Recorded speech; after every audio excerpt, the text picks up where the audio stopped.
সকালে ঘুম থেকে উঠিয়া গোসল করিয়া আর শরীর লইয়া মারি দিলাম সরু তেলে ফুটা খেসিয়া। এর মাঝে আমার লক্ষ্মী বউই বা রেডি করিলা গরুর মাংস আর রুটি। অত বইয়া আর এক চুপ খেসি দিলাম। বউরে কইলাম গো অত মজার রান্দা তোমার হাতর, এক চুপ ডৌজুস দিয়া গেঞ্জি ফিন্দিয়া আর বডির মাঝে মশার কোয়েল মারিয়া আর বউরে টাটা দিয়া বাড়তেই বাড়ি গেলাম। আটি আটি গেলাম বাজারও গিয়া বা করলাম গেরেস্তাই গাড়ি। এর বাদে গেলাম কি বন্ধু জুয়েলের বাড়ি।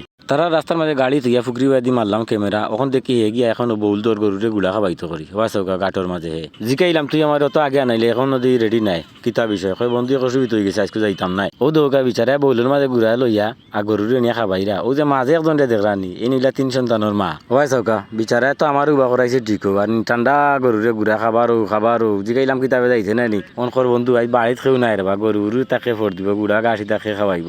আমি আজকে যাইতাম না এক অসুবিধা হয়ে গেছে আর কালকে যাইবি না বন্ধু। আর তোমার ভিডিও বানালে একটু সময় দিব নে বুঝছো আর কিতা করমু। ও বন্ধু আমার মন রাখতো গিয়া গুড়া গাছ খাবাই আর আমার লগে আইলো বার হইয়া বাদে আর কিতা করমু সবাই করিয়া বন্ধুরে লইয়া আর আটি চেন্না ডাকাইয়া উঠে গেলাম গাড়ি তুইটা গাড়ি স্টার্ট দিয়া আর আইলাম হকির ফেরার মাঠতে তুই গাছ উঠিয়া ই জায়গা বড় নিরাইছি আইলাই মাঝে মাঝে ইকানো আইয়া তো দিয়ে বন্ধু কত সময় ভিডিও সিডিও বানাইয়া বদা করিয়া বাদে গাড়ি তুইটা আইলাম বাড়ি।